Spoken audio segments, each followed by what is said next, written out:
Hola, muy buenos días. Mi nombre es Luis Gabriel Ortega Silva, soy médico magíster en salud pública y VIH.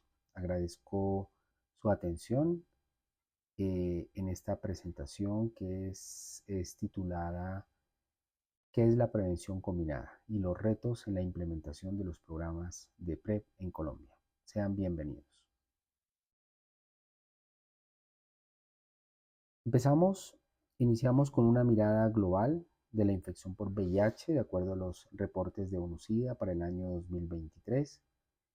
Se reportaron en total a nivel mundial 39.9 millones de infecciones por VIH.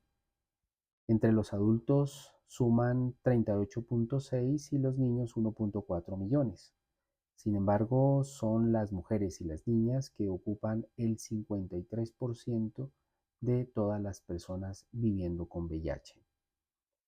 En cuanto a las nuevas infecciones, para este mismo año 2023, sumaron 1.3 millones de nuevos reportes de infección por VIH y de nuevo la proporción entre mujeres y niñas es mucho mayor, llegando al 44% de su total.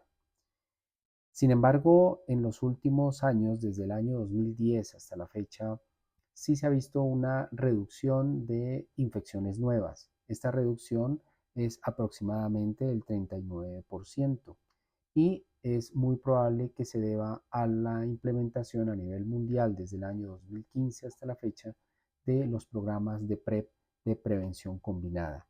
Y por otra parte, también las estrategias que se hacen en aquellos sitios a nivel mundial donde más se reportan infecciones por VIH y que serían, pues en este caso hablaríamos del subsahara africano y también a nivel de Asia, donde las estrategias de prevención de diferentes organizaciones gubernamentales tratan de frenar la expansión de la infección por VIH.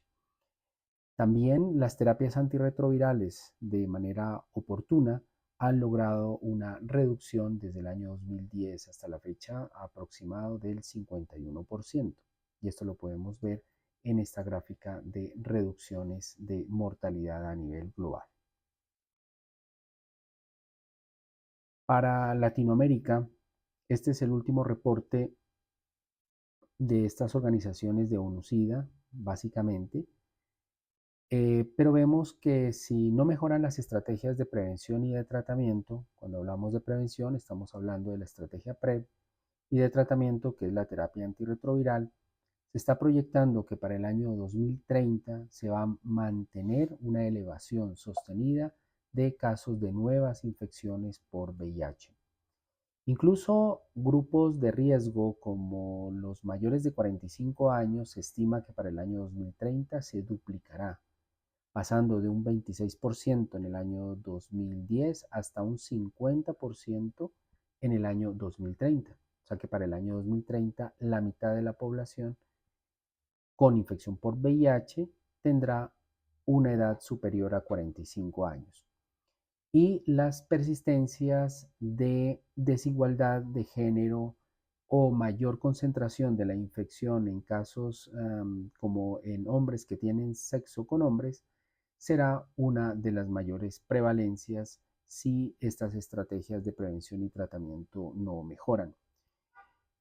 ONUCIDA nos dice que las nuevas infecciones por VIH cada vez aumentan, 120.000 nuevas infecciones para el año 2030, y esto representa un incremento del 9% cuando lo comparamos en el año, lo que pasó en el año 2010.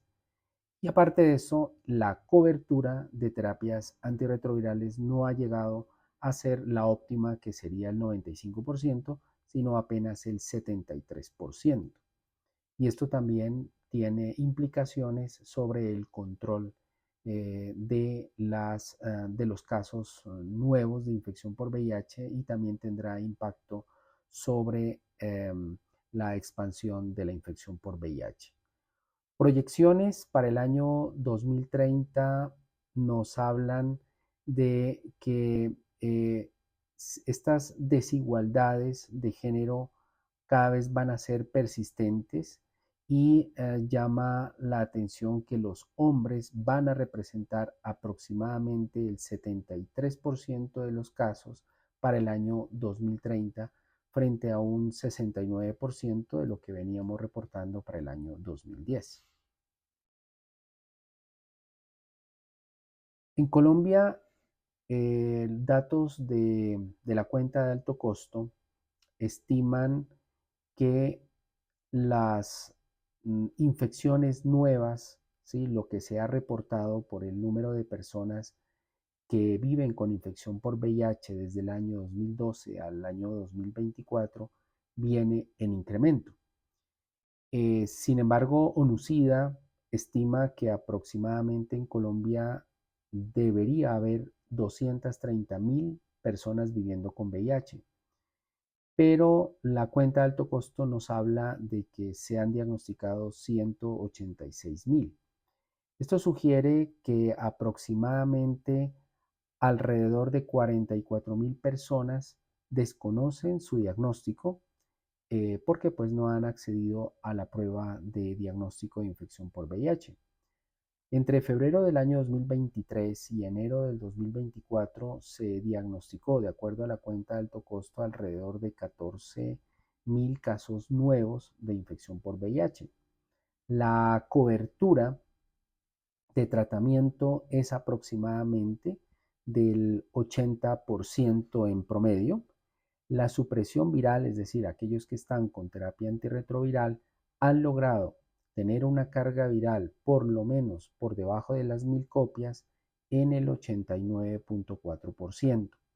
En cuanto a las transmisiones materno-infantiles, podemos ver que las tasas han reducido a un 0.49%, ya que las gestantes cada vez han ganado mayor cobertura de terapia antirretroviral, llegando a más del 95.6%, y que la profilaxis en los recién nacidos alcanzó la meta del 97.3%. Son datos buenos. La mayoría de los casos de infección por VIH a nivel Colombia se siguen concentrando en algunas regiones como es Bogotá, como es Medellín, Cali, Barranquilla, Cartagena. ¿Qué pasa con Nariño? Nariño representa una proporción baja, el 1.5% del total de los casos en Colombia están o fueron reportados en el departamento de Nariño. Y para el departamento de Nariño, para el año 2023, se reportaron 403 personas viviendo con VIH. Las notificaciones de estos nuevos casos incrementó un 8.6% en comparación con el año 2023, y las tasas de infecciones nuevas por VIH para el departamento de Nariño está alrededor de 25.8 casos por cada 100.000 habitantes. De todas maneras, ustedes podemos ver que de acuerdo a lo que reportamos al Civigila, cada año que pasa los casos van aumentando de nuevas infecciones por VIH, pero sí es muy llamativo que para el municipio de San Andrés de Tumaco representa una de las tasas de incidencia más altas en mujeres a nivel nacional, que es 42 casos por cada 100.000 mujeres. Este es el reporte que salió en el boletín 2024. Y aparte de eso, del total de todos los casos que tenemos de infección por VIH en el departamento de Nariño, en San Andrés de Tumaco concentra el 87% de todos ellos. Esto se llama el continuo de la atención en el departamento, lo cual ayuda a reflejar todos los retos que tenemos en temas de diagnóstico, vinculación, tratamiento y supresión viral. Eh, Usamos datos que nos da ONUCIDA, los datos que nos da la cuenta de alto costo y a nivel regional, y vemos y podemos comparar aquí a través de 2 años lo que pasa o lo que pasó en el año 2022 y 2023, y pues obviamente los casos nuevos de infección por VIH incrementan. Entonces, estos casos de prevalencia de personas viviendo con VIH hasta el año 2024 sumaron un total de 2.735 personas.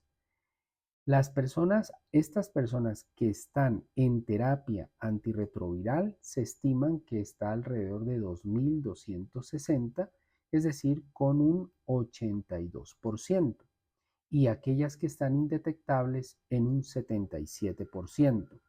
No podemos llegar a una carga viral indetectable a un total de más del 95% que nos exige las organizaciones internacionales, en este caso la ONU, que para el año 2030 tengamos el 95% de las personas con VIH indetectables, debido a que siempre vamos a tener una brecha de personas que aún no han sido testeadas para detección de infección por VIH y obviamente no han adquirido o no han recibido terapias antirretrovirales que logren la supresión viral oportuna.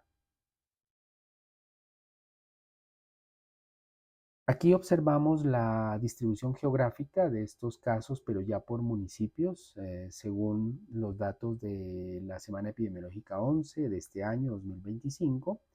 Esta información proviene pues de la plataforma de Civigila y vemos que el análisis municipal es clave para tomar directrices, intervenciones que son específicas, sobre todo aquellas zonas donde hay una alta carga de enfermedad.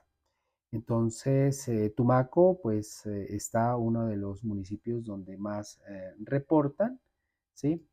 Todo lo que es la costa pacífica, pero también tenemos Pasto, Ipiales y otras zonas de municipios que antes no reportaban y ahora ya empezaron con un reporte más actualizado, y pues vemos que casi todos los municipios del departamento de Nariño ya cuentan con casos de infección por VIH. Esto se refiere al análisis de los casos de notificación en Nariño durante el año 2023. Va a permitir también identificar claramente los grupos poblacionales más afectados por la epidemia del VIH. Siguen siendo los hombres que tienen relaciones sexuales con hombres, que continúan representando un grupo de mayor concentración en el diagnóstico, seguido de personas heterosexuales, particularmente hombres jóvenes y mujeres en edad reproductiva. También se reporta una afectación significativa en personas transgénero, trabajadores sexuales, y esto pues refleja unos patrones que son muy similares a los observados a nivel nacional. Es importante pues destacar que el aumento progresivo de los casos mayores en personas mayores de 45 años, pues esto tiene un impacto dentro de la salud pública, ya que por encima de los 45 años pueden aparecer otras comorbilidades, lo cual va a tener impactos de comorbilidades en pacientes con infección por VIH por encima de los 45 años. Bueno, pero es importante en este momento de esta charla destacar que además de los factores de riesgo tradicional asociados a la transmisión del VIH, como es los comportamientos sexuales de alto riesgo, el contacto sexual sin preservativo, el uso compartido de jeringas o la misma transmisión materno-infantil, en los últimos años han surgido otras prácticas modernas que van a representar nuevos desafíos para la salud pública. Y estoy hablando de estas prácticas como el chemsex, que es un término que hace referencia hacia el uso extendido de sustancias psicoactivas para mantener relaciones sexuales de manera prolongada. Generalmente es más común entre hombres que tienen sexo con hombres, pero también están en heterosexuales. Y es muy común el uso de sustancias como son las metanfetaminas, otra, la ketamina, casos más extremos el mismo fentanilo, que al momento de consumirlas y tener relaciones sexuales intensifican el placer, disminuye las inhibiciones y prolonga el acto sexual. El chemsex está asociado pues a una conducta de muy alto riesgo que obviamente pues está acompañado de sexo sin protección y también con el uso de múltiples parejas. Está relacionado con estos efectos de sustancias, bajo el efecto de sustancias psicoactivas, y por lo tanto aumenta los riesgos de transmisión no solamente del VIH, sino también de hepatitis B y C y otras infecciones de transmisión sexual. Así que este fenómeno plantea retos adicionales a los servicios de salud que deben o que debemos integrar estos nuevos enfoques de riesgo dentro de las estrategias de prevención para la infección por VIH y otras ITS, reducir su riesgo. También es un tema muy importante de salud mental en la atención de las adicciones, las estrategias de PrEP, que es el tema del día de hoy, el tamizaje que hay que hacer a las personas que practican este tipo de riesgos y identificar obviamente la población clave, que es pues el punto importante para enfocar las estrategias de prevención. Hablando de estrategias de intervención, existen unas intervenciones que pueden ayudar a aumentar el diagnóstico de la infección por VIH. Estas estrategias pueden ser o bien a nivel comunitario, ¿sí? O también a nivel individual. Debemos ofertarlas en todo ámbito, en el ámbito, por ejemplo, de la atención médica, ofertar la prueba de VIH y de otras ITS, cuando el paciente tiene condiciones de riesgo o antecedentes de infecciones de transmisión sexual, cuando hacemos búsqueda de un caso índice, por ejemplo, un paciente con infección por VIH y que este paciente nos brinde la información necesaria bajo el consentimiento del propio paciente para hacer la búsqueda de sus últimos contactos sexuales en el último año o también si tiene hijos pues menores de 14 años, también hay que hacer el testeo en este grupo familiar. También se habla de masificar a nivel de la expansión en información a través de las redes sociales, del uso del autotest, que es una prueba que uno puede hacerse de VIH en su casa.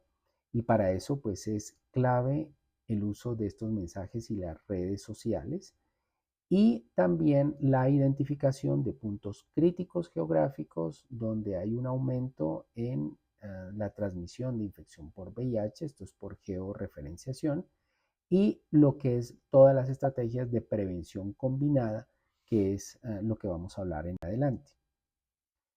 Entonces la prevención combinada del VIH se basa en una articulación de tres grandes estrategias complementarias que actúan de manera sinérgica para reducir la transmisión del virus a diferentes niveles. El primer nivel sería los niveles biomédicos. Esto incluye las herramientas clínicas como la terapia antirretroviral en pacientes que se identifiquen con infección por VIH. Esto va a lograr una reducción de la transmisión a nuevas parejas. La profilaxis preexposición, que es el uso de terapia antirretroviral combinada en personas que no tienen VIH o que se han identificado que no tienen VIH, pero sí tienen el riesgo de adquirirlo. La profilaxis posexposición, que es cuando una persona no VIH tiene una exposición a riesgo y necesita también de terapia antirretroviral. El diagnóstico y el tratamiento para otras infecciones de transmisión sexual. Incluye también algunas estrategias como la circuncisión médica voluntaria. El segundo pilar está la prevención conductual, que busca promover decisiones informadas y responsables a través de la educación sexual, la promoción del uso del preservativo, la reducción de parejas sexuales múltiples, el fomento de la adherencia al tratamiento y la prevención del consumo de sustancias psicoactivas durante las relaciones sexuales. Y finalmente el tercer componente, que es la prevención estructural, que aborda los determinantes sociales, que estos, si no se intervienen, van a perpetuar la vulnerabilidad frente al VIH. Estos son el estigma, el manejo del estigma, el manejo de la discriminación, la pobreza, las desigualdades de género, la violencia sexual y las barreras de acceso a los servicios de salud. Estas tres dimensiones es lo que nosotros conocemos como prevención combinada. Es una forma de integrar adaptándose al contexto local, a las características de la población clave, y esto va a ayudar a garantizar una respuesta más efectiva y sostenida frente a la epidemia del VIH. Entonces, este esquema nos va a ayudar a ilustrar de forma clara cómo se articulan los grandes ejes de la respuesta al VIH, que es la prevención y el tratamiento.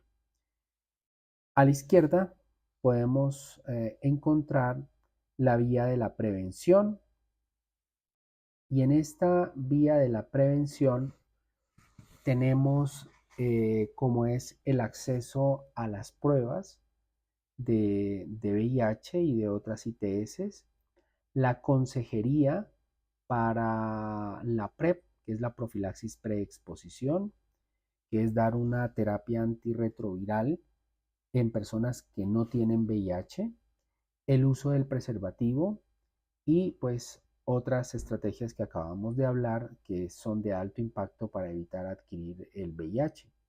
Y por otro lado, tenemos la terapia antirretroviral, que ya es para pacientes con infección por VIH, que apenas se diagnostiquen, apenas empezamos el mismo día la terapia antirretroviral, ¿sí? O por lo menos las primeras 4 semanas después de su diagnóstico, ya que esto va a permitir alcanzar la supresión viral, una reducción del virus de manera más efectiva, y vamos a evitar la transmisión del virus a nuevas parejas.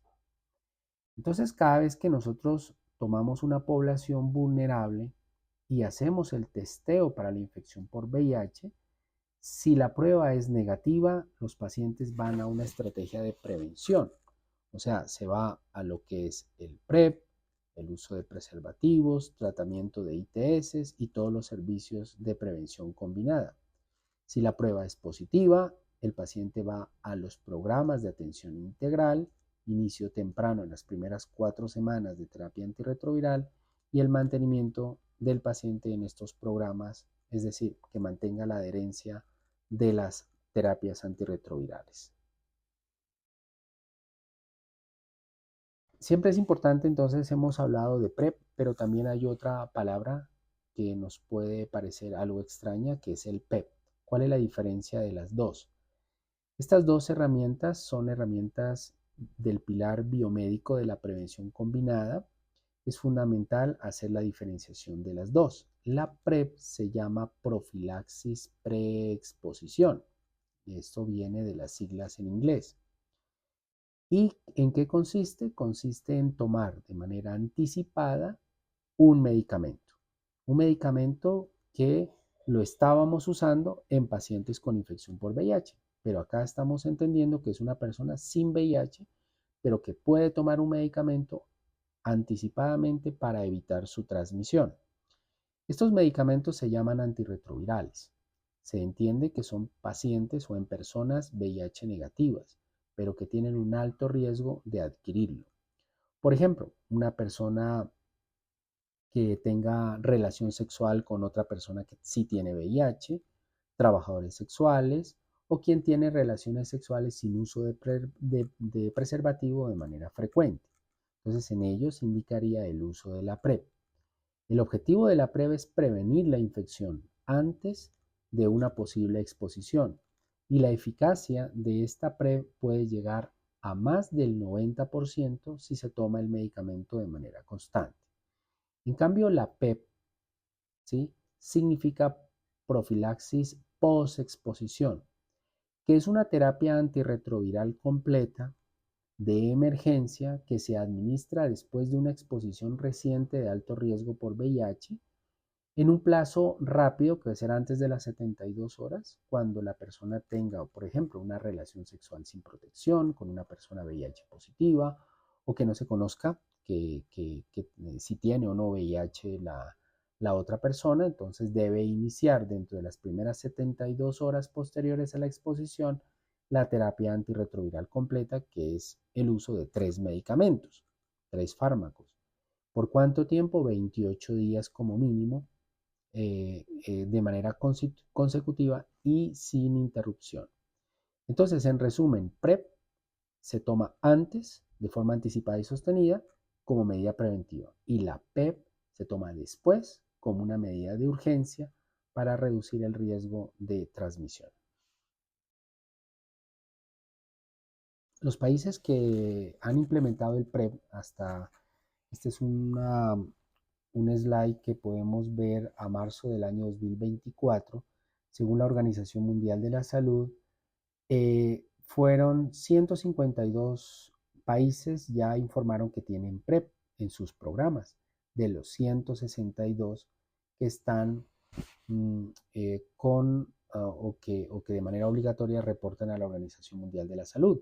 Es decir, que el 94% de los países a nivel mundial ya tienen las estrategias del PrEP.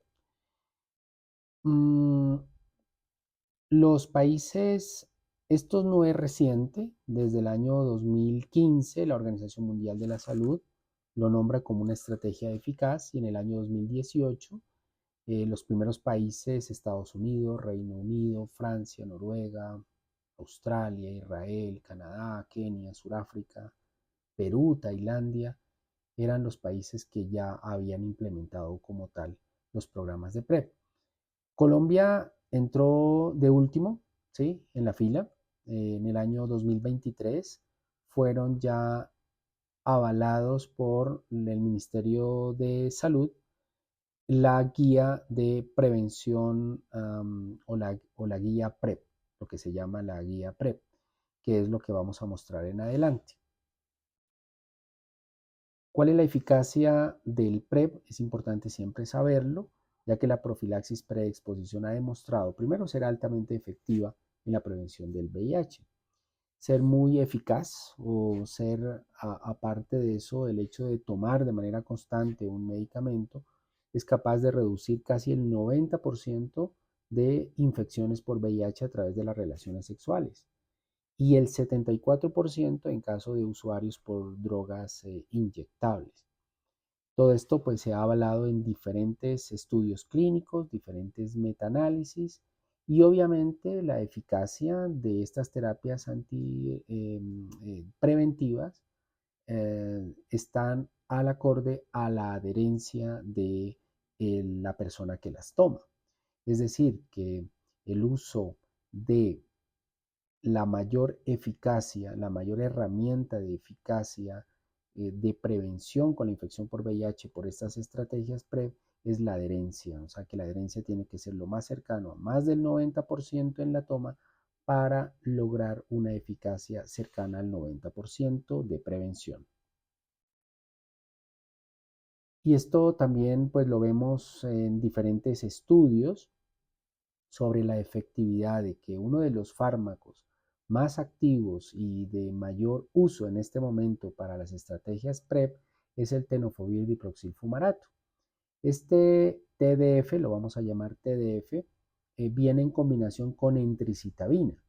Estos vienen en una sola tableta y es lo que está ampliamente pues demostrado en la prevención del VIH.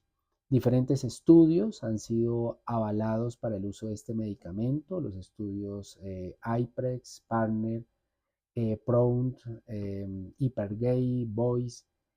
Diferentes estudios han mostrado que las eficacias, si bien ustedes ven que hay diferentes números unos 44%, 63%, aquí hay uno de 75% de eficacia, etc. Todos estos valores o estos datos pueden ser variables y es debido a la adherencia, como hemos hablado. Pues cuando el paciente sí toma el medicamento y de manera constante, sin interrumpirlo, entonces sí puede llegar a un 90% de eficacia en la prevención. No sirve la monoterapia de usar solamente el tenofovir diproxil, ¿sí? Fumarato, sino que es mucho más eficaz cuando se combina con entricitabina. Y este es el esquema estándar recomendado del uso de PrEP oral diario o a demanda, que es eficaz, es seguro y es muy tolerable de acuerdo a todas las guías. Siempre va a haber lo que se llama un lado oscuro. Si bien la PrEP ha sido una herramienta revolucionaria en la prevención del VIH, es importante reconocer que no está exenta de desafíos y de controversias. Hay estudios y observaciones clínicas que señalan que en algunos contextos el uso de esta PrEP eh, ha ha estado acompañado de una disminución del uso del preservativo, como era lógico, esperar, lo que ha llevado incluso pues que hay mayores tasas de transmisión de otras infecciones de transmisión sexual, sobre todo sífilis, gonorrea y clamidia. Además, el hecho de esa percepción de estar protegido, entre comillas, podría favorecer prácticas sexuales de mayor riesgo. Y esto es lo que se conoce como la compensación de riesgo. Yo tomo el medicamento, no tengo VIH, pero tomo un medicamento PrEP que me va a ayudar a prevenir el VIH, pero pues puedo aumentar mis prácticas sexuales de mayor riesgo y estoy más expuesto a otras ITS diferentes. También pues hay preocupación, por otro lado, que existe sobre el uso no supervisado e intermitente de la PrEP, así como el acceso desigual en personas vulnerables, y esto se suma pues el riesgo, aunque bajo, de aparición de resistencias del VIH y si se inicia pues de una manera no muy bien técnica la PrEP en personas que tienen una infección aguda no diagnosticada, es decir, si la persona toma el PrEP y no se ha hecho las pruebas de estudio con buen índice de sensibilidad y especificidad y las pruebas dan negativas y están en periodo de ventana y pueda que tenga una infección aguda, pues el paciente tomando solamente 2 medicamentos va a inducir a una resistencia del virus.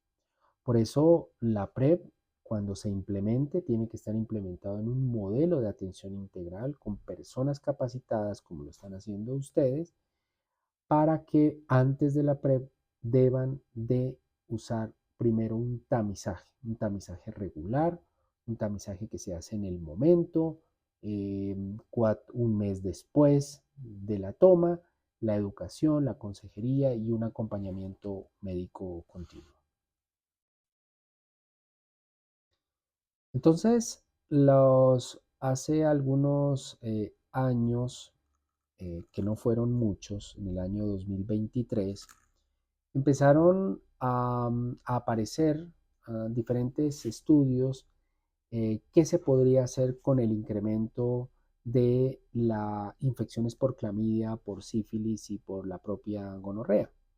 Entonces apareció este primer estudio, se llama el estudio DoxyPEP, que explora una estrategia complementaria al PrEP, que es para reducir la incidencia de infecciones de transmisión sexual. El DoxyPEP evaluó el uso de la dosis única tomando 200 miligramos de doxiciclina dentro de las primeras 72 horas después de una relación sexual, sin uso de preservativo, como una profilaxis pero post-exposición a la ITS.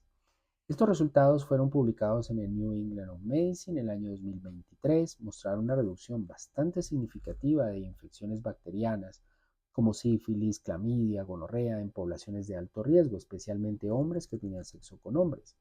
Personas transgénero también mostró bastante evidencia y una reducción del 66% en pacientes que usaban PrEP y una reducción del 62% de las ITS en pacientes viviendo con VIH. Entonces, Estas recomendaciones empezaron a movilizar las guías internacionales que empezaron ya a sugerir que era necesario su implementación ya como una estrategia dentro de los programas PrEP, pero que no estaba exenta de una vigilancia médica, ya que hay algún riesgo de que la doxipep pueda aumentar los índices de resistencia a gonorrea y a otras ITS. ¿Y por qué doxiciclina? Porque la doxiciclina ha demostrado una eficacia en diferentes infecciones bacterianas. Ustedes ven toda la actividad que tiene aquí la doxiciclina frente incluso al treponema pallidum para sífilis, clamidia, Neisseria gonorrea, sí es muy limitada, ya que la tetraciclina, el gonococo, puede tener una resistencia casi entre el 40 y 60% frente a las tetraciclinas. Pero esto varía en regiones, incluido Latinoamérica. Por ejemplo, se ha documentado que las tetraciclinas, que la Neisseria gonorrea, la resistencia de la Neisseria gonorrea frente a las tetraciclinas puede llegar casi al promedio de un 50%. Por lo tanto, la doxiciclina va a tener una menor eficacia frente a la prevención del gonococo. Este es los últimos datos al año 2019 del sistema de vigilancia de laboratorios en aislamiento de Neisseria gonorrea en Colombia, y vemos que las tetraciclinas pues tienen una resistencia frente a la doxiciclina aproximadamente del 47%. Entonces, el uso de la doxipep siempre va a haber algo controversial porque puede favorecer la emergencia de cepas multidrogoresistentes, no solamente para el gonococo, sino para otras bacterias comensales, para oportunistas. Incluso se habla de la microbiota de la persona, pero la OMS y la CDC empezaron a ver de que sí era una estrategia recomendada, sopesando el riesgo-beneficio, pero que deben usarse obviamente con mucha cautela. Incluso el CDC ya aparece en esta publicación del 6 de junio del año pasado, 2024, donde ellos ya recomiendan el uso de la doxipep para tomar 200 miligramos de doxiciclina en dosis única después de una relación sexual sin condón, solamente para hombres que tienen sexo con hombres y mujeres trans que tengan el antecedente pues reciente de una infección bacteriana por transmisión sexual. Este medicamento debe ser tomado ideal entre las 24 horas, máximo 72 horas. Esta estrategia, como repito, puede disminuir un 70% la sífilis y clamidia y un 50% gonorrea, así aunque haya problemas en la resistencia de esta última. Bueno, muchas gracias por su atención. Recuerden que la prevención combinada nos invita a integrar acciones biomédicas, conductuales y estructurales, siempre reconociendo la diversidad pues, de todos los contextos y necesidades de las personas. Para continuar fortaleciendo estos programas, pues es fundamental que ustedes avancen en el siguiente video, que hablaremos exclusivamente cómo se da la PrEP y cómo se da la PEP. Muchas gracias por su atención.